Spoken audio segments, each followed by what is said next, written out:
अस्सलाम वालेकुम दोस्तों। इस लड़के ने अनिरुद्ध आचार्य से कहा कि मीडिया पर एक शख्स है जिसका नाम डॉक्टर जाकिर नायक है, वो हिंदुओं के मजहबी किताबों का हवाला देकर कहता है कि गाय का गोश्त खाना जायज़ है, तो आप क्यों कहते हैं कि गाय का गोश्त खाना गलत है। दोस्तों आइए इन्हीं की ज़बानी सुनते हैं और इसका सही जवाब हम सुनेंगे डॉक्टर जाकिर नायक के ज़बानी। वीडियो को लाइक करना बिल्कुल ना भूलिए। मैं काशी से आया हूँ और मेरा प्रश्न ये है कि मैं फेसबुक में देखता हूँ मैं फेसबुक में देखता हूँ एक जाकिर नायक नाम का एक शख्स है जो इस्लाम धर्म के प्रचारक हैं। ठीक है। उन्होंने अपने वीडियो में कहा है कि मनु स्मृति नाम की एक किताब है जिसमें लिखा हुआ है मांस को खाना जायज है। तो ये कहाँ तक सही है, ये क्या सही है, इसके बारे में आप हमें बताएं। भाई मनु स्मृति में लिखा है यत्र नार्यस्तु पूज्यन्ते रमन्ते तत्र देवता तत्रैतास्तु न पूज्यन्ते सर्वास्तत्रा फलाह क्रिया। जिस घर में नारी का सम्मान होता है वो वहाँ देवी देवताओं का वास है। मनु जी ने ये कहा है व्यंगात्मक जी। शास्त्रों के दो अर्थ होते हैं जी। खासकर मनु स्मृति के ये अर्थ में व्यंगात्मक अर्थ है। व्यंगात्मक कैसा है, जैसे आपका कोई दोस्त है ना जी जी और मांस खाता है जी, तो आप कैसा व्यंग मारेंगे? आप ये व्यंग मारेंगे, क्यों बकरा तो खा रहे हो जी, इंसानों को खाना कब से शुरू करोगे? जी जी जी। तो ये क्या हो गया जी। ये क्या हो गया? वो इंसान खा नहीं रहा है ना कभी खाएगा। समझिएगा जी। वो इंसान खा नहीं रहा पर ना कभी खाएगा। लेकिन जैसे मैं कथा में व्यंग करता हूँ, आज ही मैंने पूछा क्यों बकरा खाते हो, मुर्गा खाते हो, इंसान खाते हो, ये व्यंग है। तो ये व्यंगात्मक मैंने बोला कि क्यों बकरा खाते हो, इंसान कब से शुरू करोगे खाना जी। तो ये व्यंग। उसी प्रकार मनु जी ने उन मांसाहारियों को व्यंग किया है। अरे आप लोगों को तो मांस खाना जायज है जी। ये व्यंग किया। अब इसका अर्थ ये नहीं कि मांस खाना, अरे मनु जी ने कह दिया मांस खाना जाए, वो व्यंग चुटकियां ले रहे हैं जी। वो तो शास्त्रों का अर्थ ना यूं पढ़ने से नहीं आता बेटा। शास्त्रों का अर्थ गुरु चरणों में बैठ के परंपरागत समझना पड़ता है, तब वो खोपड़ी में घुसता है। यदि पुस्तकों पढ़ के कोई ज्ञानी हो जाता तो लाइब्रेरी से लेके पुस्तकें कोई भी ना ज्ञानी हो जाता। मेरा नाम महेश कदम है और मैं चिताकाम डी सेक्टर से हूँ। तो मेरे को ये सवाल पूछना है कि आज से 6 महीने पहले की बात है, मैं बहुत बीमार था और मैंने बहुत अपना इलाज कराया लेकिन मेरे को कुछ फ़र्क नहीं पड़ा। तो मेरे को फ़र्क क्यों नहीं पड़ रहा करके ये बात को मैं बहुत सोच रहा था। तो मुझे मालूम पड़ा कि मैं जिस इलाके में रहता हूँ वो एरिया में गोश्त खाने के लिए मनाही है। तो थोड़े दिन के बाद मैं चिता कैम्प में आया। चिता कैम्प में आने के बाद में मैं जो बचपन से जो खाता था वही चीज़ को मैं रिप्ले किया और मेरी हालत सुधर गई। मेरा 16 किलो वज़न कम था जो बाद में लेवल में आ गया। तो बोलने का मतलब ये है कि ये जो मैं सवाल पूछ रहा हूँ आपको, ये सवाल मेरे लिए या गैर मुसलमान भाइयों के लिए नहीं है, स्पेशली मेरे औरत के लिए। ये इसके लिए क्योंकि इस वक्त वो आपको टीवी पे देख रही है। मैं तो आज इस्लाम कबूल करने वाला हूँ, तो मैं मेरी औरत को ये बताना चाहता हूँ कि आपका मैं एक बार पहले एक लेक्चर में सुना था कि इंसान का जो ये जो दांत होता है वो दांत की जो रचना की गई है वो गोश्त खाने के लिए भी है। और मेरे दोस्त लोग ने अभी बोला मेरे को कि 2 दिन पहले आपके लेक्चर में आपने बोला था इस्लाम हमको ये नहीं बोलता कि गोश्त ही खाओ तुम, समझे। आप परसों के दिन में मेरे शायद बोले थे कि गोश्त महंगा हुआ है, आप सब्जी भी खा सकते हो। तो मेरे को ये बोलना है, मैं उससे छुप छुप के गोश्त खाता हूँ जो मेरे को खाना ही है हर हाल में, क्योंकि वही मेरी बॉडी के साथ लेवल करता है। तो हाँ, क्योंकि मैं वैसा बचपन से मैं हूँ वैसा ही, लेकिन मेरी औरत हैंडीकैप्ट है मेरी औरत, और मैं उससे बहुत प्यार करता हूँ और मैं चाहता हूँ कि वो भी इस्लाम धर्म ले आपकी बात सुन के। अच्छा, दूसरी बात ये है कि उसको ये बोलिए आप कि आप इस्लाम धर्म कबूल कर रहे हो तो आपको गोश्त खाना कोई ज़रूरी नहीं है। मैंने तो अभी तक कभी ज़बरदस्ती किया नहीं है और आगे भी करूँगा भी नहीं। तो मेरा सवाल ज़रा ज़्यादा तो नहीं हो रहा है? समझ गया हूँ मैं भाई साहब, समझ गया हूँ। ज़्यादा है लेकिन समझ गया हूँ। मुझे आदत है लोग से सवाल सुनने की और जितना कठिन सवाल उतना मुझे मज़ा आता है। बिल्कुल। भाई साहब ने कहा कि वो ऐसे इलाके में रहते थे ना गोश्त लोग नहीं खाते थे, गोश्त नहीं खाने की वजह से बीमार हो गए। फिर चीता का मैं गोश्त खाने की वजह से नहीं सर, एक्चुअली मैं दूसरी चीज़ की वजह से वीक हो गया था। लेकिन जो मेरी खुराक थी वो मेरे को नहीं मिल रही थी। हमें इंशाल्लाह जब आपको कंप्लीट करूँगा फिर आपको मिल जाएगा इंशाल्लाह। मैं आपका सवाल समझ चुका हूँ और सुन भी चुका हूँ, और मैं मेडिकल डॉक्टर भी हूँ। हाँ बराबर। मैं इस्लाम और कंपैरेटिव रिलीजन के अलावा एक मेडिकल डॉक्टर भी हूँ। भाई साहब बीमार हो चुके थे और गोश्त नहीं खाने की वजह से फिर से रिकवरी नहीं मिल रही थी। जब चिता कैम्प में आए तो गोश्त खाने लगे और रिकवर हो गए, और 16 किलो वज़न भी बढ़ गया उनका। और उनको गोश्त खाने की आदत है बचपन से, क्योंकि गोश्त के अंदर मेडिकल साइंस आज ये कहती है कंप्लीट फूड है। जिस्म के अंदर अमाइनो एसिड की ज़रूरत लगती है 23 अमाइनो एसिड की, जिसमें से 8 अमाइनो एसिड जिस्म में खुद पैदा नहीं होते, उसे कहते हैं इसेंशियल अमाइनो एसिड। और ये खुराक में लेना, अपने खाने में लेना ज़रूरी है। कोई भी वेजिटेबल फूड में कंप्लीट प्रोटीन सारे 8 अमाइनो एसिड मौजूद ही नहीं है। अब जब फ्लैश खाते, गोश्त खाते, इसमें 8 अमाइनो एसिड मौजूद है जो वेरी गुड प्रोटीन है। पूरे जवाब के लिए इंशाल्लाह कल मेरी तकरीर है जिसमें मैं ये वादे तौर के ऊपर डिटेल में जवाब दूंगा। लेकिन आपका मेन सवाल था, आपका पहले सवाल का जवाब दूंगा और एक सवाल पूछना चाहते हैं आप? सवाल 1 2 बाद में कतार के पीछे, फिर आप वापस आ सकते हैं। क्योंकि गैर मुस्लिम को मैं हिदायत देता हूं 1 के बदले 2, 2 के बदले 3, अभी 3 के बदले 4, तो बाकी लोग बोलेंगे नाइंसाफी है। वो मुस्लिम को ब्रेन हेमरेज हो गया था कल, बोला मुझे मौका नहीं दे रहे।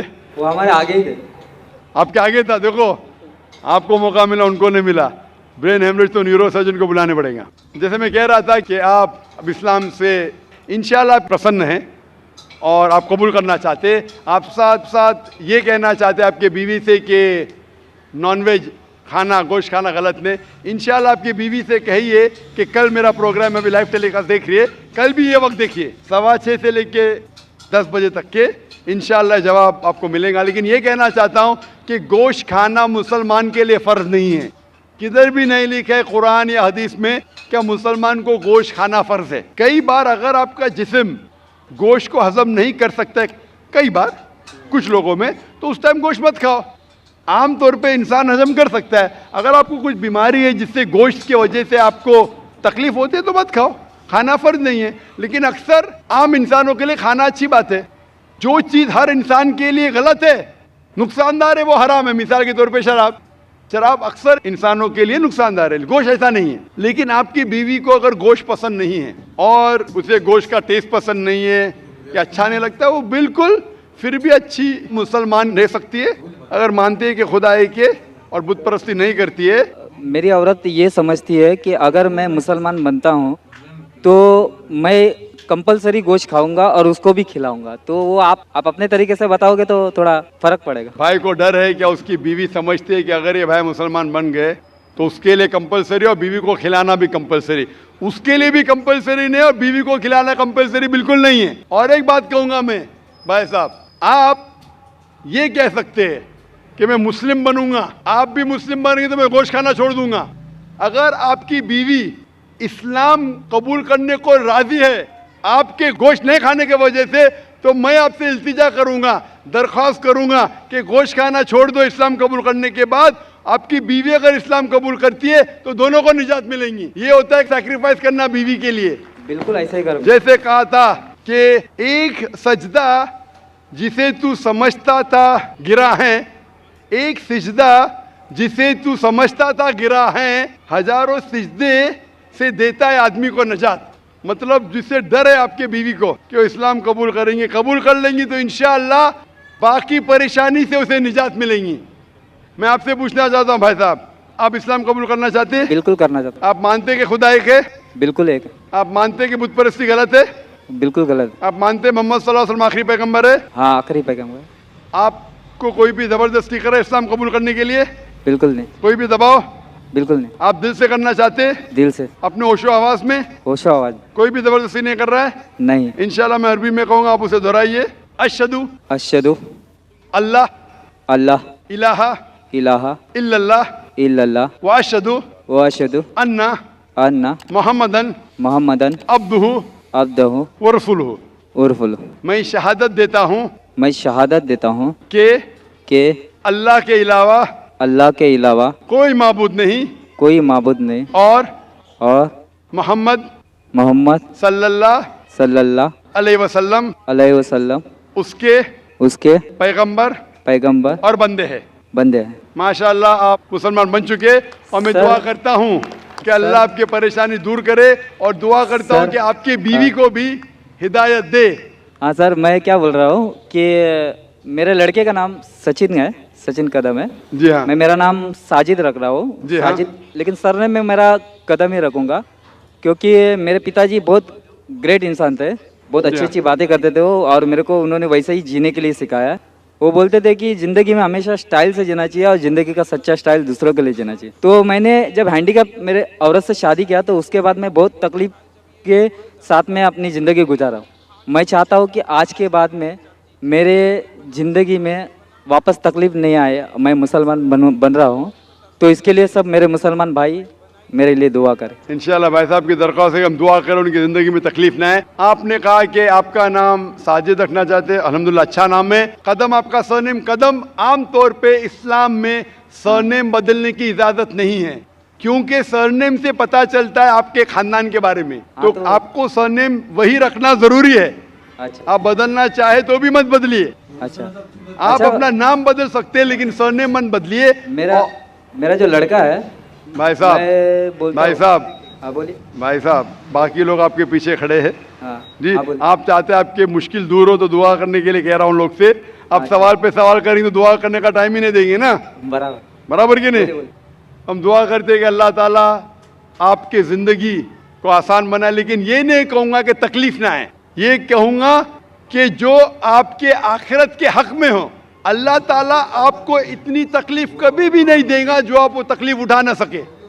कुरान मजीद में अल्लाह ताला फरमाते हैं सूरह बकरा में सूरह नंबर 2 आयत नंबर 286 में कि अल्लाह सुब्हानहू व तआला कोई भी इंसान को इतनी तकलीफ नहीं देता कि वो उठा न सके।